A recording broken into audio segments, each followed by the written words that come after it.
ነገ ማለትም ከአንድ ቀን በኋላ ግንቦት 12 አቤት አቤት አቤት! እንኳን ተወለድሽልን እናታችን፣ እንኳን አደረሳችሁ። በእውነት ኢትዮጵያዊቷ ጻድቅ ባለ 6 ክንፏ አቤት አቤት አቤት!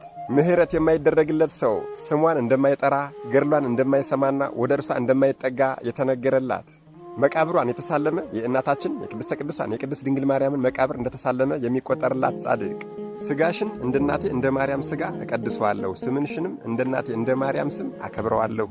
ዘለዓለማዊ መኖሪያሽ ከእናቴ ከቅድስት ድንግል ማርያም ጋር ነው። እነሆ በትረ ማርያም ብዬ ሰየምኩሽ፣ በደረጃም ከእናቴ ቀጥሎ ሁለተኛ አደረግኩሽ የተባለች በስምሽ ለተራበ ያበላ በዕለተ ዓርብ ከተቆረሰው ሥጋዬ አበለዋለሁ፣ በስምሽ ለተጠማ ያጠጣ በዕለተ ዓርብ ከፈሰሰው ደሜ አጠጣዋለሁ።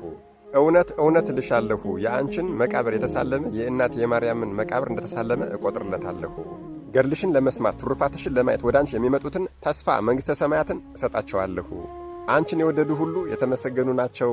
እውነት እውነት እልሻለሁ አንቺን የወደደውን እኔም እወደዋለሁ።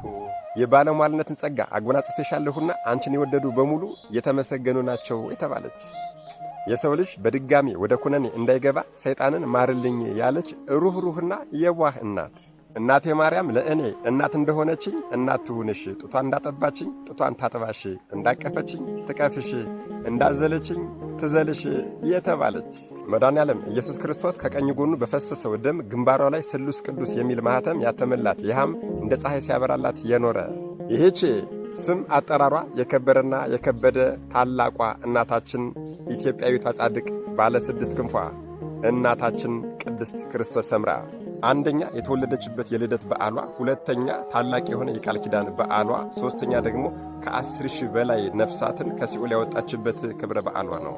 እናታችን ቅድስት ክርስቶስ ሰምራ በሥነ ምግባር በሃይማኖት የታነጸች በውበቷም ይህ ቀረሽ የማይትባል እጅግ በጣም ውብ የነበረች በትዳር ሕይወቷም ተወስና 11 ልጆችን ወልዳ አሳድጋለች። ሠራተኛዋ በእሳት አደጋ ብትሞትባት ጊዜ ብትድንላት ሁሉን ነገር ትታ እንደምትመንን ብፅዓት አደረገች። የለመኑትን ማይነሳ መድኃኔዓለም ኢየሱስ ክርስቶስም ሠራተኛዋን አድኖላታል። እርሷም ዓለምን ትታ መንናለች።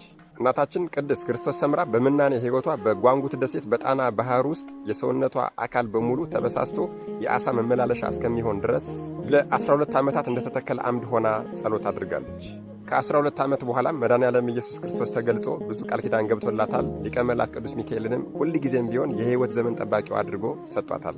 እናታችን ቅድስት ክርስቶስ ሰምራ ብሔረ ሕያዋንና ብሔረ ብፁዓን በፈለገችው ጊዜ እየሄደች ከቅዱሳኑ ጋር እየተነጋገረች ትመጣ ነበረ። እናታችን ቅድስት ክርስቶስ ሰምራ የሠራችው ታሪክ ቢወራ ቢወራ ቢወራ አያልቅም። እጹብ ድንቅ ነው። መድኃኔዓለም ኢየሱስ ክርስቶስ እርሷን ሠራኤ ካህን ሆኖ ቀድሶ ያቆረበበት ቀን አለ። በየዕለቱም 3,000 ነፍሳትን ከሲኦል እንድታወጣ ፈቀደላት። ከዕለታት አንድ ቀንም የቅዱሳን ገድላቸውና ቃል ኪዳናቸው ሲነበብ ሐሰት ነው የሚሉ አሉ አለችው። እንግዲህ እንደነዚህ ያሉትን ትምራቸዋለህ ወይስ አትምራቸውም አለችው። ጌታም በንጹሕ ልብ ሆነው ያለመጠራጠር የሚሰሙትንና ይሁንልኛል ይደረግልኛል የሚሉትን ወደ መንግሥት ያስገባቸዋለሁ፣ ሐሰት ነው የሚሉትን ግን በፍጹም አልምራቸውም፣ ክፍላቸውም ከነ አርዮስና ከነ ሰባልዮስ ጋር ነው አላት።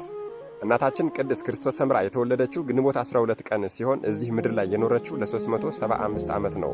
የዕረፍት ቀኗም በሐዲስ ሐዋርያ በአቡነ ተክለ ሃይማኖት የዕረፍት ቀን ነሐሴ 24 ነው።